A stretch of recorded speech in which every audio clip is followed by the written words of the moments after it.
Getty England Cricket. Nick Compton is an Ashes columnist for Express Sport, Albert Einstein is supposed to have said that insanity is doing the same thing over and over again and expecting different results. Almost every test match in the Ashes has told the same story. England's bowlers looked ineffective, the batsmen didn't go on to get big hundreds and Australia's did. But it was hardly unpredictable. Even from my own perspective, there has hardly been a single mishap that I didn't put in writing before it happened, whether it has been the lack of genuine pace in the bowling attack or James Vince's unsuitability to batting at number 3 in a test side. Vince's selection was a punt that his game would flourish in Australian conditions that didn't pay off, but what else could we expect? He averaged 19 in his first test stint and averaged 30 in county cricket.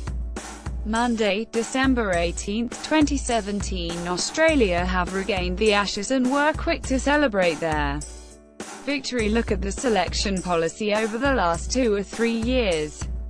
England dropped people too easily. England went to South Africa and won there. We came back and thrashed Sri Lanka. I played in those series but didn't play well against Sri Lanka and got dropped. Vince didn't play well and neither did Alex Hales, so they got dropped too.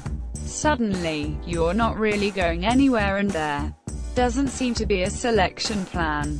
You start to wonder what they are looking for. Sometimes it seems we are going round and round, hoping to find the next Joe Root or Alistair Cook, and that is a risky form of selection. Players have come and gone so often that it suggests selectors lack a belief in the players they are picking. If you pick someone and you know they're a good player, then an early struggle isn't the end of the world. When the selectors have the conviction in that a player, all the criticism bounces off because they've been backed and they're going to play. The constant criticism of some players could be very quickly shut down if they received more uncompromising backing from the ECB. We select as if we've got an embarrassment of riches, but we don't. It has been a difficult tour for Joe Root, leading England in Australia for the first time with the odds stacked against him. He didn't get the big 100 people said he had to, but I thought he played pretty well. He still led the averages for England, 378 runs at 47.25, and contributed well. When you consider that only Alistair Cook went on for England and made that big score, Root did okay. But the Yorkshireman will now know that a captain is only as good as the bowling attack he has, and that comes back to selection. How Mark Wood didn't get a Game 1, just don't know. Even if they were concerned about his injury problems, it would have been worth picking him just for 15 overs a day of genuine fast bowling. England had none of that in their side. This tour highlighted England's spin problem once again too.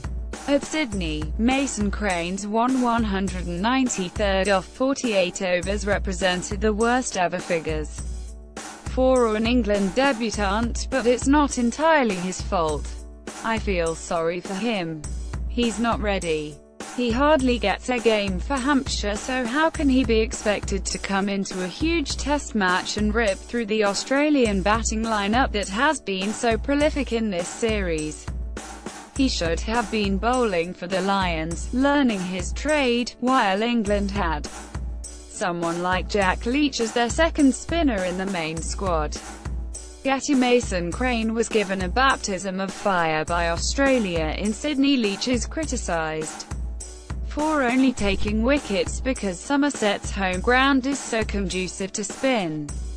But the new toss rule in county cricket is designed to encourage pitches which favour spinners. I'm in Sri Lanka at the moment, where there are 5 spinners at every net session who would probably end up on the Ashes tour. Yet when one of our own starts taking wickets, we look for reasons to doubt him, and he can't get a game for England. If county cricket is not going to be the breeding ground for young talent, then it's going to be a guessing game at international level.